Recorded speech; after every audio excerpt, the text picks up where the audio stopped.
और एक शेर के साथ के जमाना हमको क्या मिटाएगा, ये जमाने में दम नहीं, जमाना खुद हमसे है, हम जमाने से नहीं। और खुद को मनवाने का हुनर हमको भी आता है। मैं वो कतरा हूं, समंदर मेरे घर आता है। मैं वो कतरा हूं, समंदर मेरे घर आता है।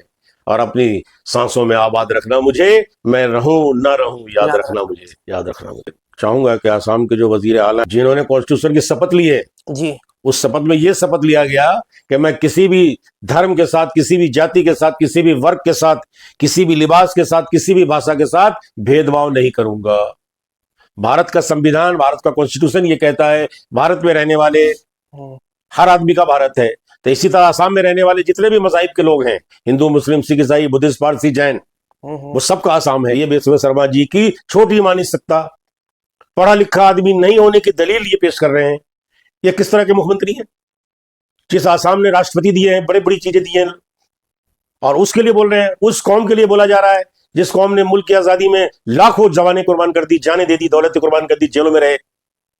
भारत जब आजाद हुआ तो जो लिखा गया, उस लिखे हुए भी इंडिया गेट पे दिल्ली पे हम 61,395 हैं, 63 मौजूद हैं हम, तो उनको नहीं दिख रहा बिहार है, उसका कोई फर्क नहीं है। मैं अभी एक दौरा किया था, मैंने एक टूर किया था हवा महल की कुछ कच्ची बस्तियों का। वहां हालात ये है कि रास्ता नहीं है, पानी नहीं है, बिजली की समस्याएं हैं, और ये सरकारी जमीनें जितनी भी है आप उनको ठिकाने लगाने पे तुले हुए हैं। भाई ठिकाना ये नहीं लगाने के लिए आपको एमएलए बनाया, वहां की अब आपने वोट दिया है, आप उस एरिया को डेवलप कीजिए।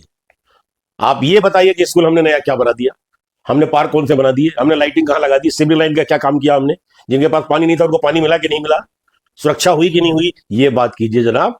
5 साल के लिए आप चुनकर आए हैं, हम तो आपसे फिर मुतालबा कर रहे हैं कि आप विधायक हैं, एमएलए हैं, मेंबर ऑफ लेजिस्लेटिव असेंबली के सदस्य हैं आप हमारी विधानसभा के।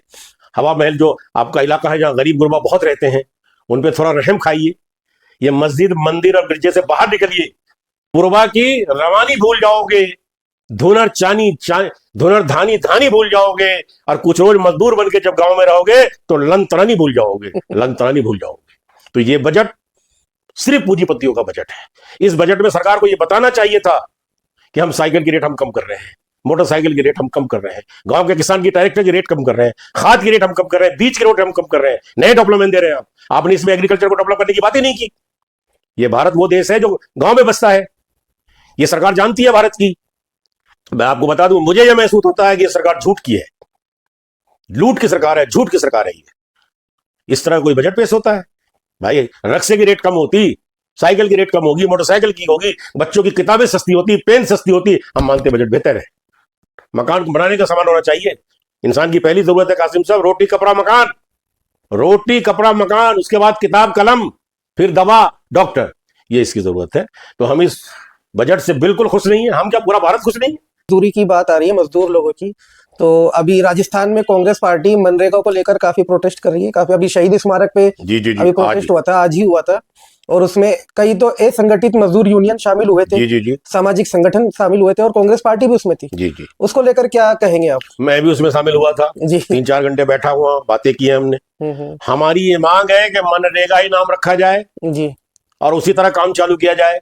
अभी तक गांव में किसी को काम नहीं मिल रहा है। हाँ, काम भी रुका हुआ है, काम भी रोक रखा है इन्होंने, क्योंकि उन कानून में ये जी राम जी जो इन्होंने बनाया है, जिसका नाम इन्होंने रखा हुआ है विकसित भारत गारंटी फॉर रोजगार एंड आजीविका मिशन ग्रामीण, जी राम जी, ये नाम रखा इन्होंने। आपने गांधी जी को बदल दिया आपने। लेकिन आपको ये मालूम होना चाहिए भारत की सरकार को कि जो आप काम देंगे, आज दें या कल दें, मजदूर को जो मजदूरी मिलेगी और उसको जो नोट मिलेगा ना मजदूरी का, उसमें गांधी छपे हुए होंगे।